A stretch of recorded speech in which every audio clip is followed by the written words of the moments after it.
আমরা যে রেভিনিউ এবং যে রাজস্ব আদায় করছি সেটা দিয়ে সিটি কর্পোরেশনের 10টি জোনে উন্নয়ন কর্মকাণ্ড একবারেই অসম্ভব হয়ে গেছে। সেই বিষয়টি আপনি আমাকে আশ্বস্ত করেছেন। আজকে আপনাকে আমার নির্বাহী কর্মকর্তারা, ডিপার্টমেন্টাল প্রধানরা আছেন, তাদের সামনে আবার উপস্থাপন করলাম। বিষয়টিকে আপনি একটু বিবেচনায় রাখবেন। আমরা কোরবানির সরকার ঘোষিত যে বর্জ্য ব্যবস্থাপনা 12 ঘন্টার মধ্যে পরিষ্কার করার যে একটা ঘোষণা দিয়েছে, সেই নীতিকে সামনে রেখেই আমরা তার আগেই ইনশাআল্লাহ ঢাকা উত্তর সিটি কর্পোরেশনকে আমরা ক্লিন করে ফেলব ইনশাআল্লাহ। সেইভাবে আমাদের প্রস্তুতি নেওয়া আছে।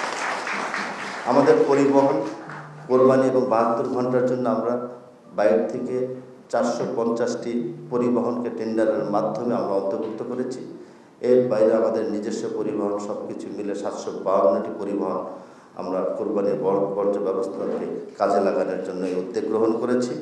পাশাপাশি স্বেচ্ছাসেবী সংগঠন আছে, বিভিন্ন ওয়ার্ডে প্রতি স্বেচ্ছাসেবী সংগঠনের 100 জন কর্মী সেদিন কাজ করবেন।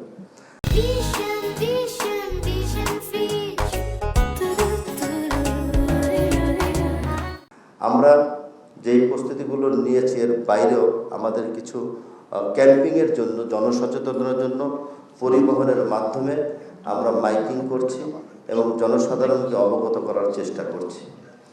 কোরবানি এবং কোরবানির 3 দিন যে 72 ঘন্টা, সেই 72 ঘন্টার বর্জ্যকে একীভূত করার জন্য সিটি কর্পোরেশনের পক্ষ থেকে প্রতি বছরের ন্যায় পলিথিন, ব্লিচিং পাউডার এবং স্যাবলন দুর্গন্ধ মুক্ত করার জন্য সেই ব্যবস্থাগুলো আমরা অনেক আগেই প্রস্তুতি নিয়ে আঞ্চলিক নির্বাহী কর্মকর্তাদের মাধ্যমে ইতিমধ্যে ঘরে ঘরে পৌঁছাতে সক্ষম হয়েছি।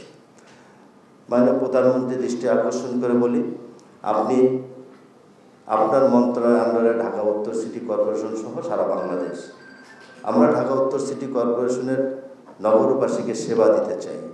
সেই সেবা মান বাড়াতে হলে আপনার সহযোগিতা প্রয়োজন।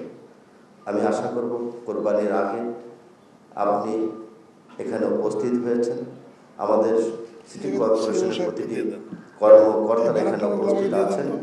আপনি এই বিষয়টাকে বিশেষ বিবেচনায় রেখে আগামী বাজেটে ঢাকা উত্তর সিটি কর্পোরেশনকে আপনি অর্থনৈতিকভাবে সহযোগিতা করবেন।